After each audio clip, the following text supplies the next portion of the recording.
All right. So let us continue with our discussion of first order differential equations. Okay. So we are largely interested in understanding how to solve a differential equation, right? So as practical people, as engineers and scientists, one is usually interested in modeling a physical system with a differential equation and then proceeding to understand how to solve the differential equation. So much of what we will say in this course will be concerned about different techniques to solve differential equations. So we are currently warming up with some techniques for solving first order differential equations, and we will move on to the second order differential equations next week. Okay. So basically, we are going to be, dealing with techniques to solve ODEs. Okay. And it'll be wonderful if there is one universal technique that applies to every situation. But unfortunately, it doesn't work like that. And you might have to use different techniques and different tricks depending upon the problem that you're offered and the problem that you're solving. Okay. So correspondingly, our study would involve understanding a variety of techniques to solve the differential equations. And many of these techniques would have the advantage of being very easy when you have the right problem at hand. It'll be practically impossible if you're trying to solve differential equation A with technique B. So you should also bear in mind that the technique that you're learning should also be applicable to the problem in mind. And I will make some comments about the kinds and the assumptions that go into some of these tricks. Okay. So let us start with the simplest case for one first order differential equation. So I remind you that a first order differential equation I can always write as y prime, which is y prime is always differential with respect to x. Dy dx is some function of x and y. Okay. So the simplest situation, as you can easily guess, is if this f of x comma y is a separable form. So it can be written as some function of x times some function of y.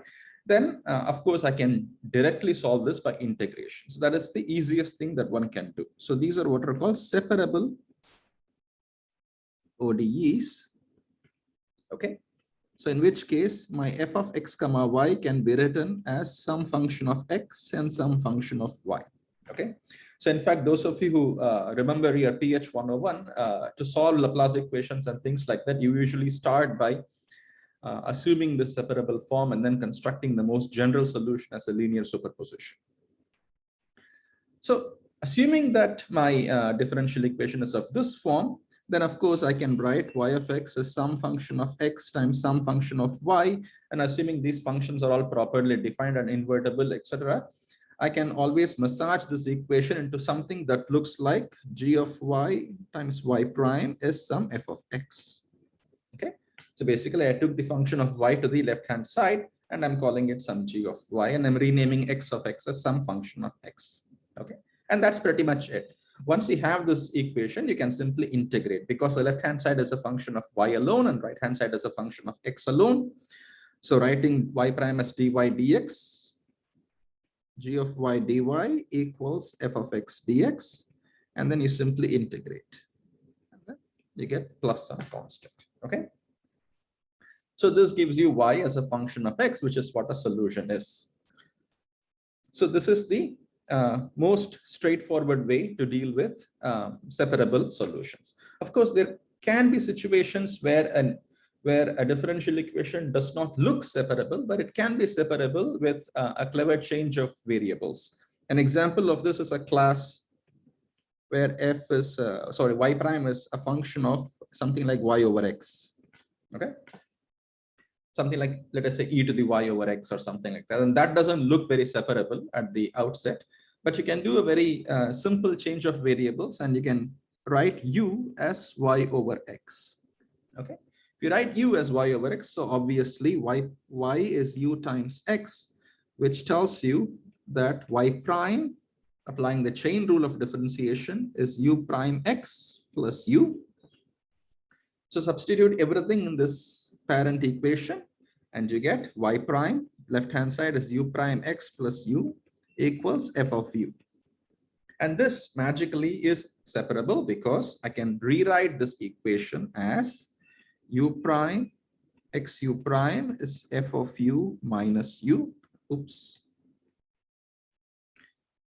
F of u minus u, which tells me that x du dx is f of u minus u, or du divided by f of u minus u is integral dx over x, which I can again proceed to integrate very simply, assuming again that my functions are simple enough that these integrations can be trivially performed. Of course, if you find it very difficult, you can always take recourse to a mathematical program, but assuming that things are analytically solvable, this is how you go ahead and solve this class of differential equations. Okay. Any questions or any comments? So this is the class of differential equations that can be solved trivially by direct integration. Okay. So if I can bore you by giving a trivial example, an example would be something like y prime is some function of x, I don't know, sine x times some function of y times y square, right? So that is a differential equation that can be easily solved by direct integration, because I can write this guy as integral y to the minus 2 dy is integral sine x dx plus some constant. That's it. Okay. Any questions or any comments? So this is an example.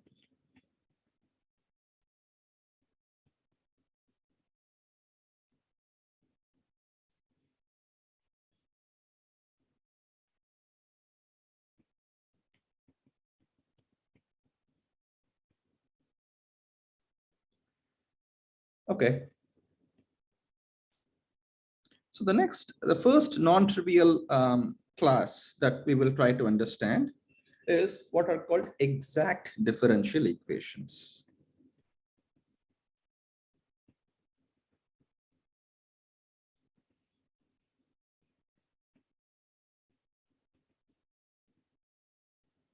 Okay. So I should start by telling you what is an exact differential equation, what defines an exact differential equation, and how to solve for such equations. So we'll start with some basic calculus. So suppose if you have a function of one variable, u is a function of say ux, then one can ask the question, this is what you start calculus with, right? You start by asking, suppose if x varies infinitesimally, what is the corresponding change in any function that depends on x? So let us say x goes from x to x plus dx. What is the corresponding change in u? And of course, you will laugh at me because you know that this is actually trivial, because you can write du as du dx times dx, right? So the derivative tells you how the function changes as you change the variable x. So what happens if u is a function not just one variable, like in this case, but it's a function of two variables? U is a function of u of x comma y. In this case, u can change if x changes or y changes. In general, x and y can both change, so we have to quantify the corresponding change in u if x changes or y changes. Again, this is also to first order. Writing du, we can quickly see that the change in x is given again by du dx, but this time it's a partial differentiation, not a total differential, simply because u is a function of more than one variable. So I can write this, excuse me, as du dx times the differential dx plus du dy times the differential dy. Okay. So is everybody comfortable with partial derivatives? Is there anybody who needs a quick revision of what partial derivatives are?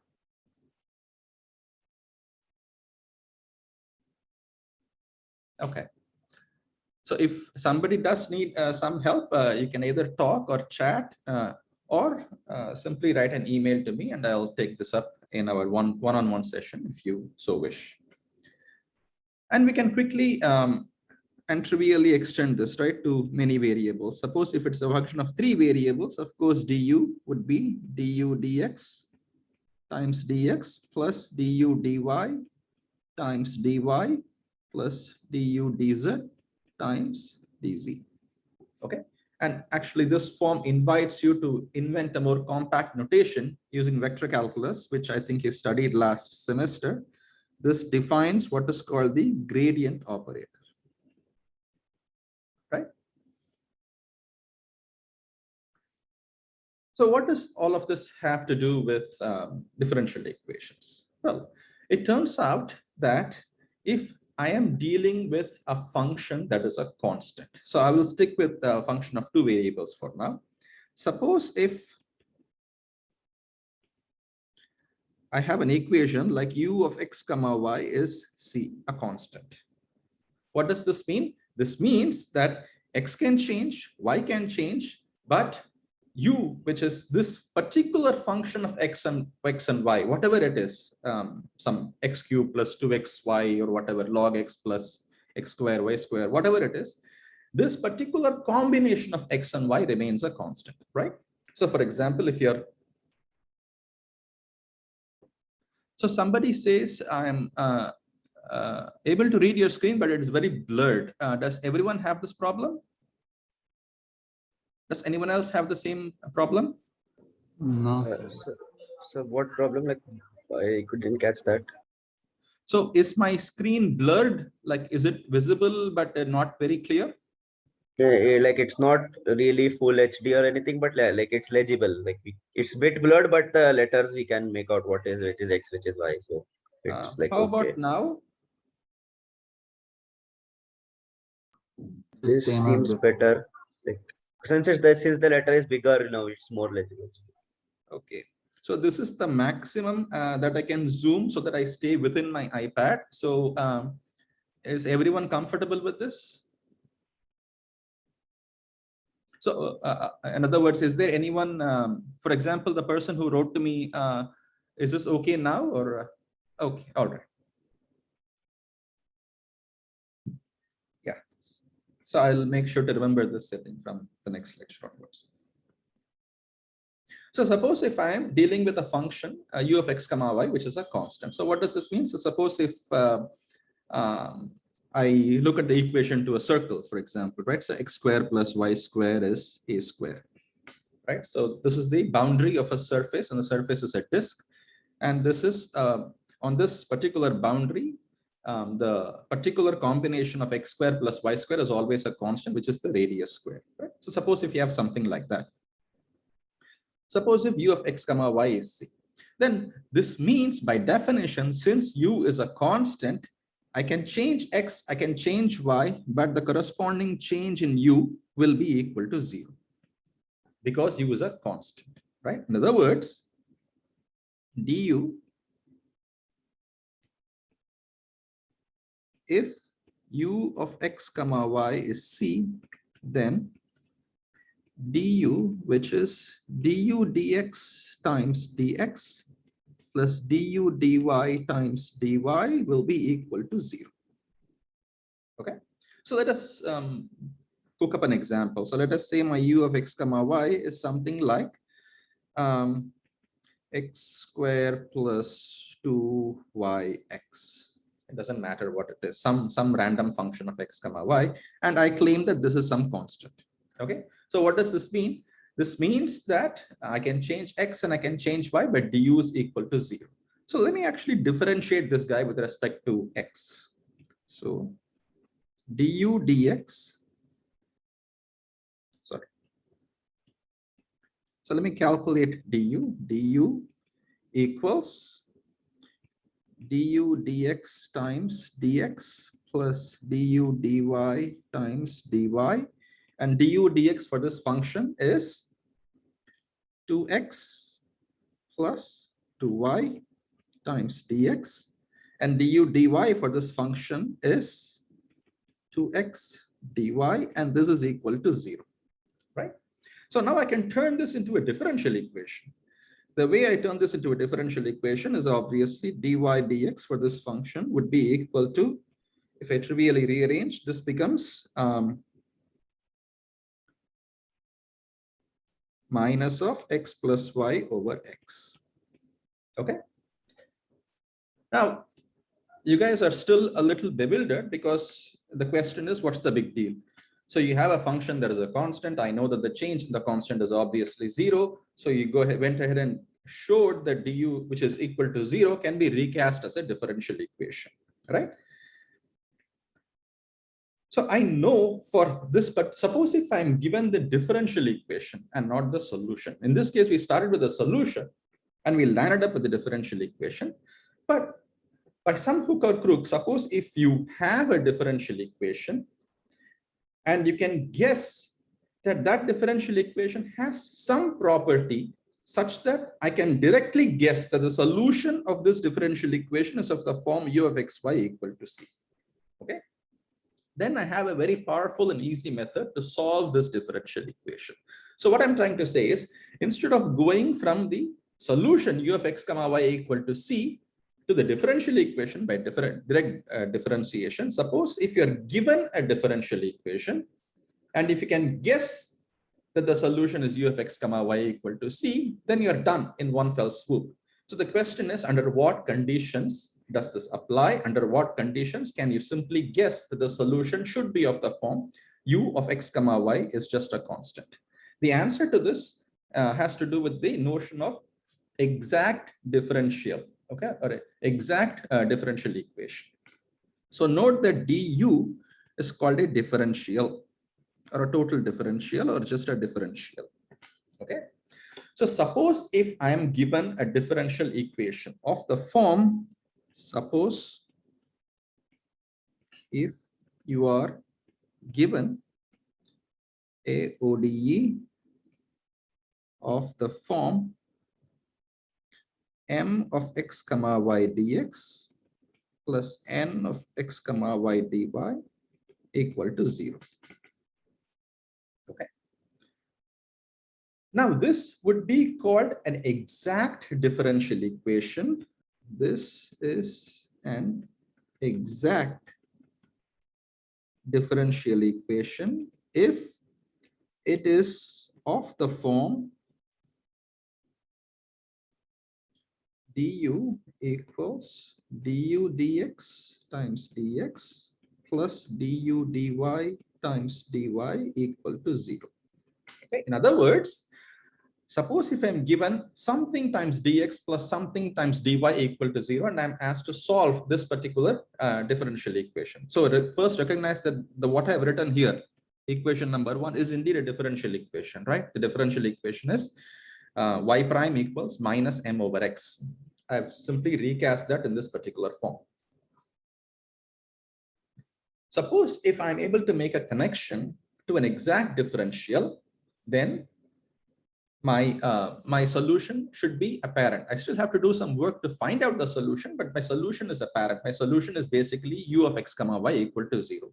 So the task of solving the differential equation number 1 becomes the task of finding this function u of x comma y once I claim that this equation 1 is an exact differential.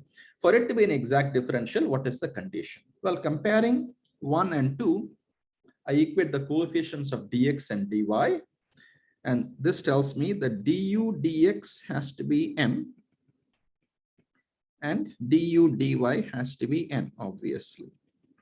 And remember that m and n are given to you. You know what they are because that is the equation that you're trying to solve. Okay.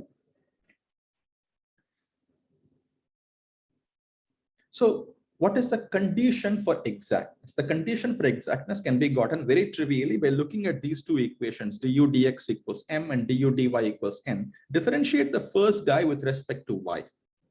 So you get d square u over dy dx is dm dy. Differentiate the second guy with respect to x and you get d square u dx dy is dn dx. Okay. Now again, assume that these functions m and n that are given to you are proper, well-behaved functions. They are continuous, their partial derivatives exist in that region of XY plane that you're interested in, and so on and so forth.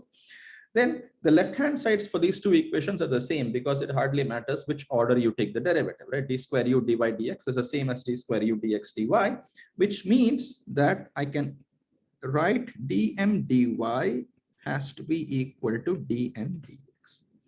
If this condition is satisfied, then I am dealing with what is called an exact differential equation. This is condition for exactness. So given a differential equation, if you want to check if the equation can be recast as du equal to 0, such that the solution is just u of x comma y is a constant, this is what you would first check. You differentiate the coefficient of x with respect to y, and you differentiate the coefficient of dy with respect to x and see if they are the same. If they are the same, then you're dealing with an exact differential equation. Since I'm now dealing with an exact differential equation, I know that my solution is u. But what is that u? To understand what the u is, I take recourse to these two equations and I simply have to integrate these two equations. So du dx equals m. I can either start with this or I can start with this. It doesn't matter. Du dy is m. So I'll start with the first one. So I know m, I know n. I know that I'm dealing with an exact differential equation because this condition applies. So my task is to find u. Of course, it looks rather straightforward. You simply say, look, just integrate one of these two equations, you will get u, right? It is that simple, but it is not quite that simple. There is one extra step involved. The reason is because these are both partial derivatives, right? So when I integrate u, du dx with respect to x, for example, so let us say I formally integrate this equation. What do I get? U equals integral mxy dx plus some constant, right? That is what you would usually do in calculus of one variable. If I integrate, for example, du dx equals some f of x, the answer is u of x is f of x dx plus some constant, right? Now, why do you put in this constant? You put in this constant because that is the most general solution of the differential equation. If I don't put in the constant, that is only valid for c equal to 0. Okay, because if I put plus c, du dx does not act on c, so this always solves the differential equation. So this is the most general solution. Similarly here, when I integrate with respect to x alone, anything that changes with respect to y is a constant because it doesn't affect my differential equation. So when I say a constant here, I actually don't mean just a number, but since my integration is with respect to x, anything that depends only on y is a constant as far as x is concerned. If you don't believe me, let us do the same thing. Let us take du dx on both sides. Let us differentiate both sides with respect to x. The left-hand side is, of course, du dx. What is the right-hand side? If I differentiate m of x comma y dx and then dg dx. But by definition, g is only a function of y, so this is equal to 0, right? And now this can be written, if I take this d dx inside the integral, I can write this as a partial derivative, and this is obviously just equal to it. Okay?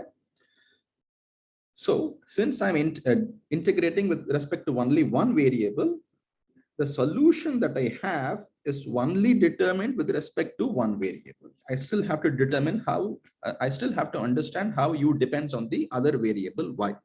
So if I integrate formally this equation, I will get u of x comma y is integral m of x comma y dx plus some function of y. Similarly, if instead I start with this equation and not this equation, I can again integrate this equation formally. U of x comma y is n of x comma y dy plus some function that depends on only x. So to figure out u, I need to, this integration is trivial because m is given to me and n is given to me, but I still have to figure out what is g. To figure out g, you simply take the derivative of this function with respect to y. So to do that, du dy, okay, equals, now d dy of this guy is something that you know, because you can do the integration, you get some function of x and y, and you simply differentiate that guy with respect to y. So you know something. This is some known function plus dg dy, okay. Now you might be a little confused as to where we are going, because to figure out g, it seems like we need to know what is u, but we don't, because if you scroll up a little, you find that du dy is precisely n, the function that is actually given to you. So the left hand side is also known. This is known, and dg dy needs to be found out. And once I know what is dg dy, I can simply integrate this equation. Okay, so let us actually solve a simple example of this sort, so that if this is a little confusing, as a practical matter, let us see how we can proceed. So I will solve the example, and then I will ask if there is any questions. So let us start with an example. So I will use a different color for the example, so you guys know. So let us say that my differential equation is e to the x plus y dx plus x minus e to the minus y dy equal to 0. Okay. What is the first step? The first step is, let me try to first understand if this is an exact differential equation or not. So let me call this as my m, which is the coefficient of x, and this is my n, which is the coefficient of y. So what is it? What is the condition for exactness? dm dy should be the same as dn dx. So what is dm dy in this case?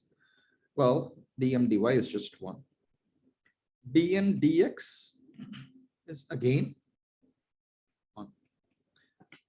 Since these two are the same, I am dealing with an exact differential equation. So I can proceed to simply know that the solution, whatever it is, should be of the form u of x comma y is a constant. So let me go ahead and find u. To find u, I will start by saying, since u is dm dx,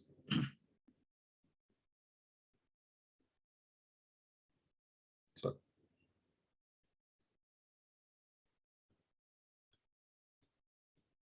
since m is du dx, u of x comma y is integral m of xy dx plus some function of y, which I need to find. Okay. So what is u of x comma y in this example?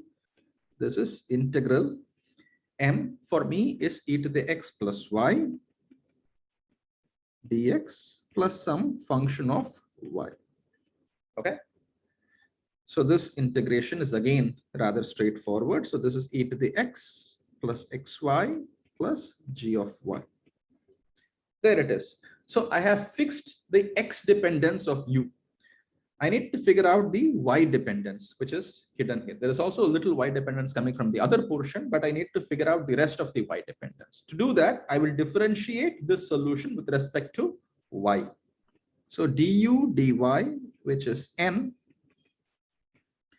is, well, d dy of e to the x is 0, d dy of xy is just x, and d dy of dg dy is just dg dy.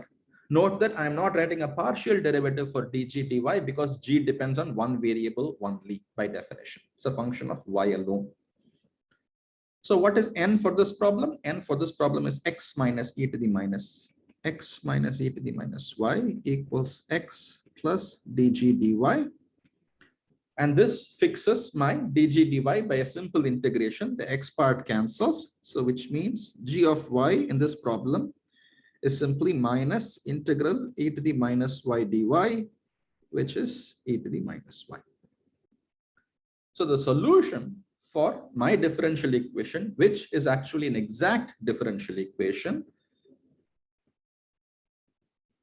is u of xy, which is equal to e to the x plus xy plus g of y, which is e to the minus y, is a constant. Okay.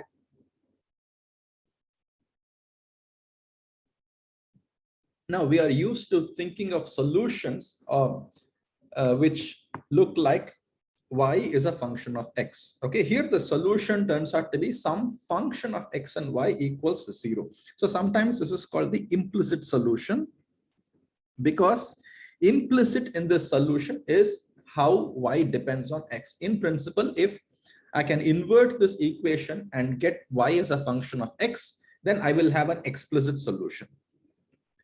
Y as a function of x is an explicit solution. In case I am not able to do it, in case it is a little difficult for me to do this inversion and get y as a function of x, I will simply stick with this implicit solution. And if I want to understand this implicit solution, of course, you can always plot contour lines in your favorite mathematic or MATLAB and see how the solution looks like in the xy plane.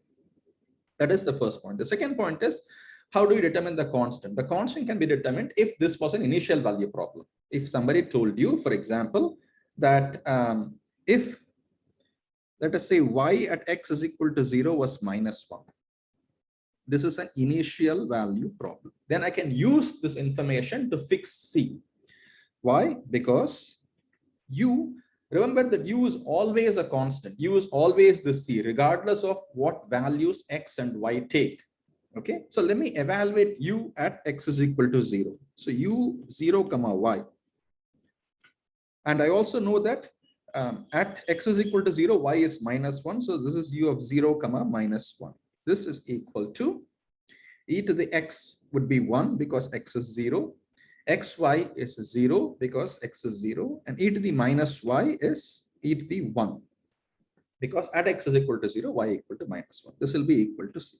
So the way you determine c, the constant, is by appealing to initial conditions if it is supplied to you. If it is not supplied to you, you simply leave the solution in the implicit form written here. Okay, so this is the general methodology with which you solve ODEs which are exact. Okay, any questions or any comments about this?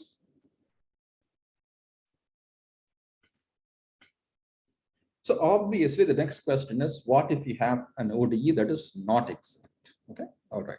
So let us actually go ahead and look at that particular example. But suppose there could be classes of ODEs, again, just as we saw in this simple example, right? You could have an equation that doesn't look very separable, but it could be separable if you apply some clever change of variables. So exactly in the same vein, you could have ODEs that don't look separable, but could be separable if you do some massaging. So let us see an example, very trivial example of that. So non-exact ODEs. An easy example is, for example, -y dx plus x dy equal to 0. Okay. So this obviously is a non-exact equation because dm dx is -1. Sorry, dm dy is -1 and dn dx is 1. So 1 is obviously not the same as -1. So this is a non-exact equation, which means I cannot write this equation in the form du equal to 0. Okay. But suppose if I multiply this equation by 1 over x squared. Okay. So -y dx plus x dy divided by x squared equal to 0. Okay. Now magically this can be written as d of y over x equal to 0, which is in fact an exact differential, which means by multiplying this differential equation with some function, in general, this function could be a function of x and y both. In this case, it turns out to be a function of x alone. Suppose if I'm able to find some function with which I multiply a non-exact ODE and make it an exact ODE, then the same methodology applies that we sketched above. So this function that you multiply a non-exact ODE with to make it exact is what is called an integrating factor. Integrating factor. Integrating factor is, suppose if you have a non-exact differential equation of the form P of x comma y dx plus Q of x comma y dy equal to 0. Okay. If there exists a function f of x comma y such that if I multiply this function with this differential equation, formally I'm not changing anything because I can always divide by this function and get back to the same differential equation, but that is not the point. The point is if I multiply this differential equation by this function fq dy equal to 0 such that is an exact differential equation, then f of x comma y is the integrating factor. That's just terminology, but it is useful to know. If I can find a an integrating factor for a given differential equation, then I simply multiply that and then simply guess the solution is of the form u of x comma y equal to 0. Okay. So the question is, given a non-exact ODE, under what conditions can you write down an integrating factor and how do you find these integrating factors? That is the question that you want to understand. I'll write this a little more clearly.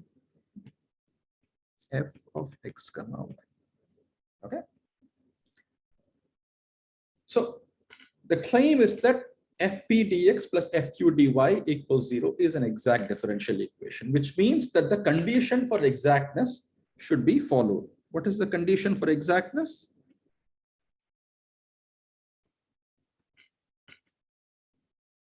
d dy of the coefficient of dx, which was m previously, but now it's fp, has to be equal to d dx of the coefficient of dy, which was n before, but now it is fq. Okay. So this condition determines my f. Suppose if I'm able to solve this to figure out f, then I'm done. So let us actually write this equation down. So I will denote fy equals df dy, etc. Okay.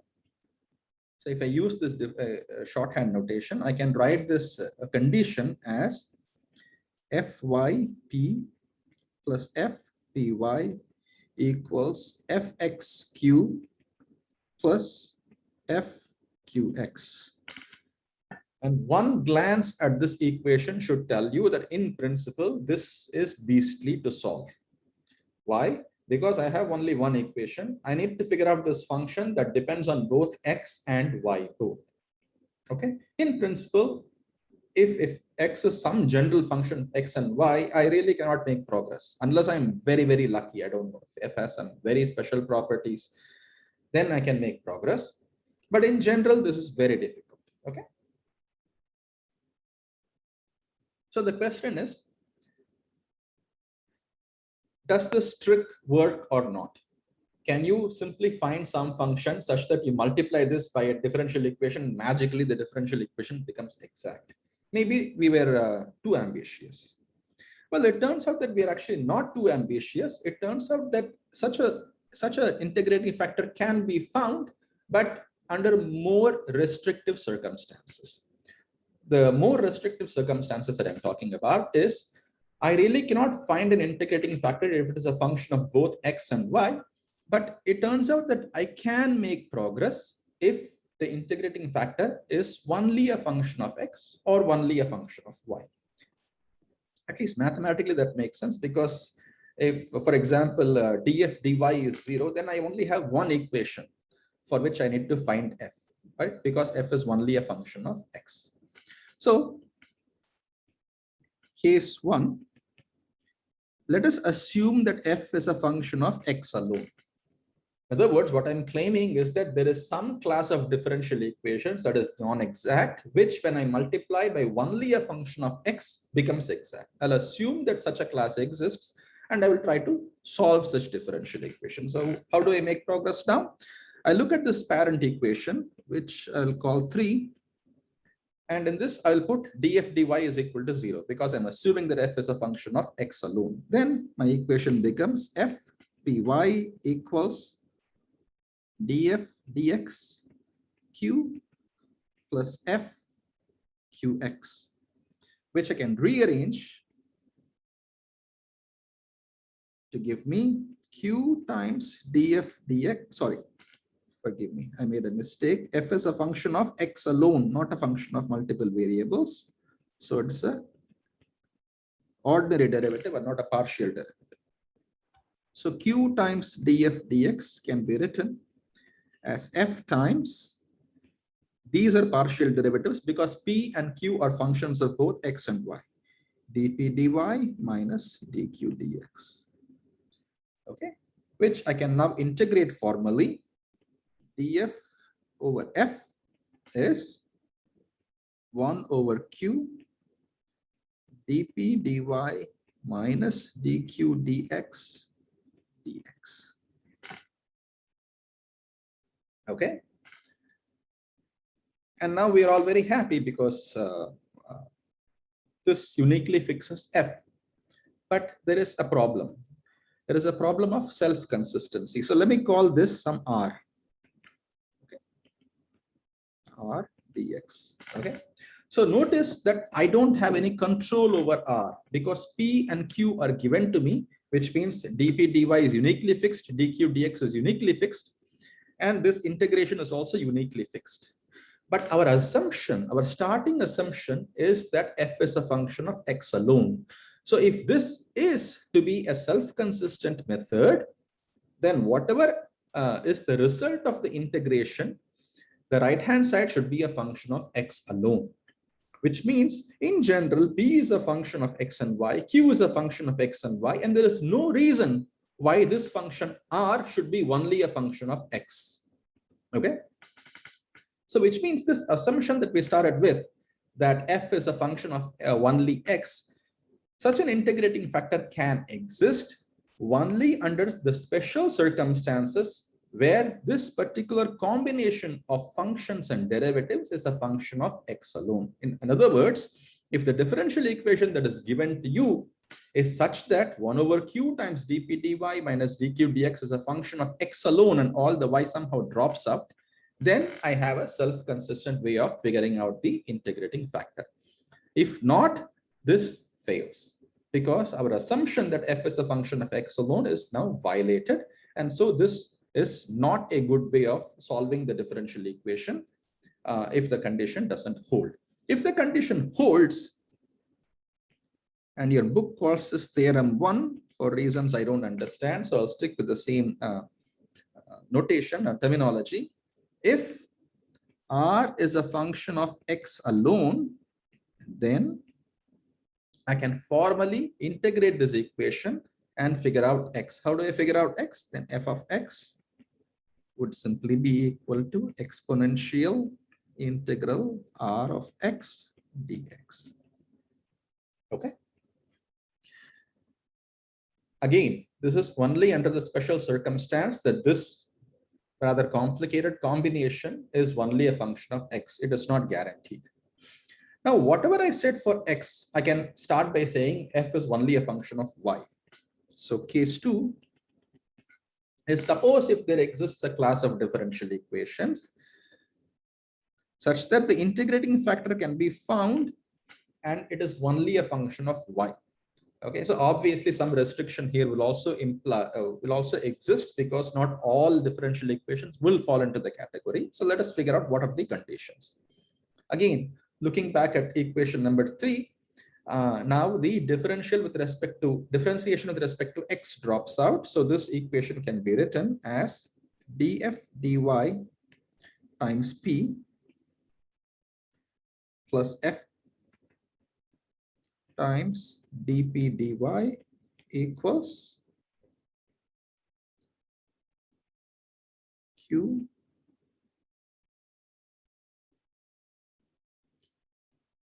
f times qx, f times dq dx, which means df dy can be written as 1 over p. So let me call this some other f because I don't want to use the same f. So I'll call this f star. This is not the complex conjugate of f. It is just a different notation. I could have used a tilde or something else, right? So 1 over p times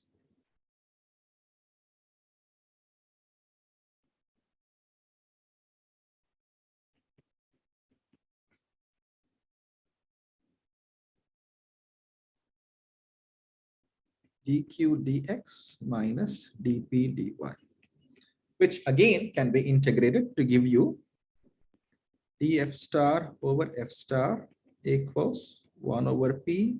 So I'll call this some r star.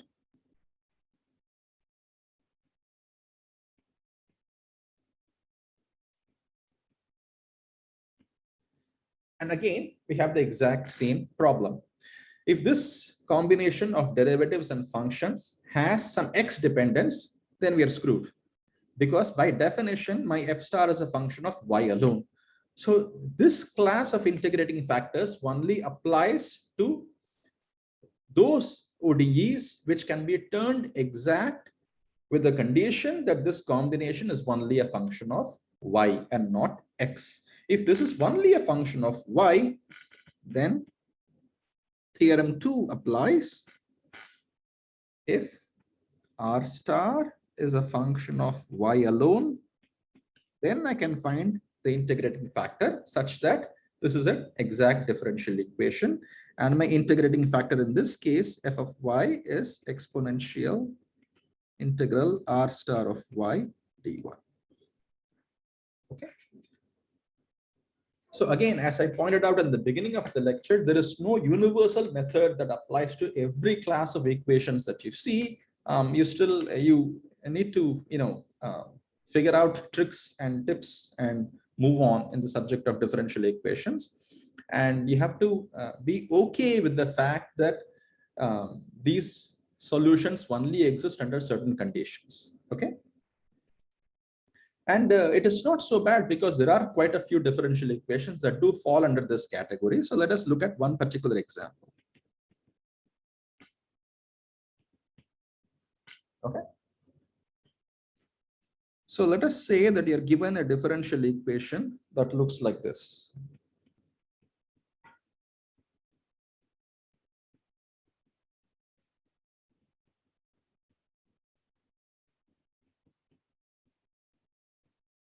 Okay. So somebody is saying this is similar to linear differential equations. Yes, I will actually explain carefully what the word linear means tomorrow.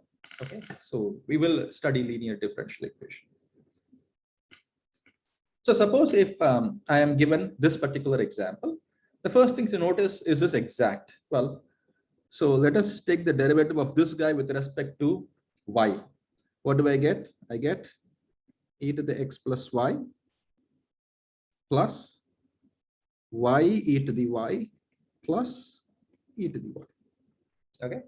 Take the this is d m dy. Okay. D and dx would be obviously e to the y. So since dm dy is not the same as d and dx, this is not an exact differential equation. So the next question is, can I make this an exact differential equation by some integrating factor? Okay. So again, let us look at whether theorem 1 or theorem 2 applies. So what is theorem 1? Theorem 1 can apply if this combination 1 over q dp dy minus dq dx is a function of x alone. Then I have some hope. I can find out an f that is a function of x alone and solve this equation. So let us look at r. R is 1 over q dp, what was that? dp dy minus dq dx. dp dy minus dq dx. Okay. Oh, sorry, I kept changing notation. So here for consistency, I should call this p and q. Okay. So this is my p and this is my q. So 1 over q is 1 over x e to the y minus 1. dp dy is e to the x plus y e to the y plus y. dq dx is minus e to the y. Okay. Now there is no way this is a function of x alone, right? So obviously R is a function of x and y both. So theorem 1 fails. Theorem 1 does not hold.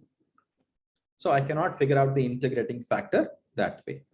Let's not lose hope. Let us go ahead and calculate R star and see if R star is a function of y alone. So R star is 1 over p dq dx minus dp dy, right? This is equal to 1 over p for me is e to the x plus y e to the y. Sorry, I keep going back and forth. And dq dx is e to the y, and dp dy is this guy, e to the x plus y minus y e to the y minus y. Is this right?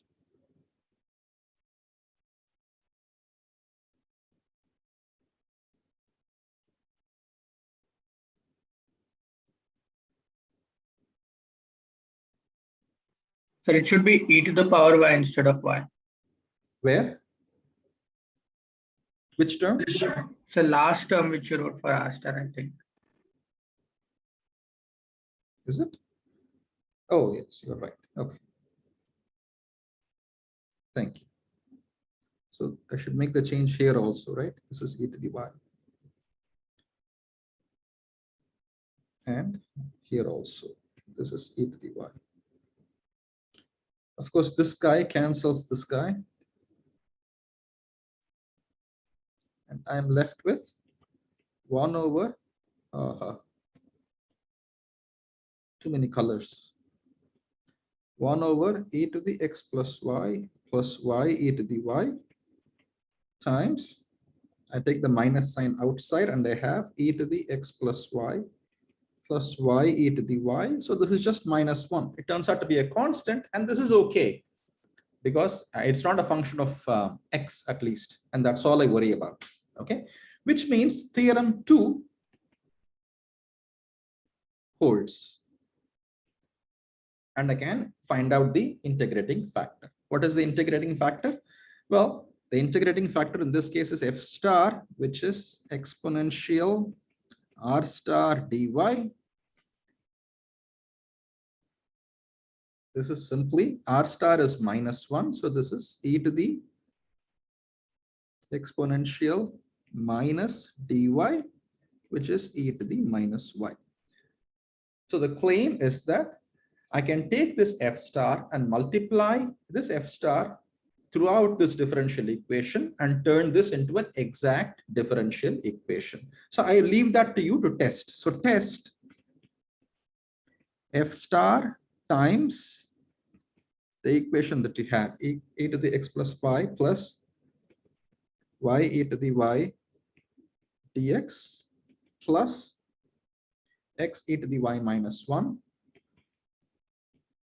dy equal to 0 is exact or not.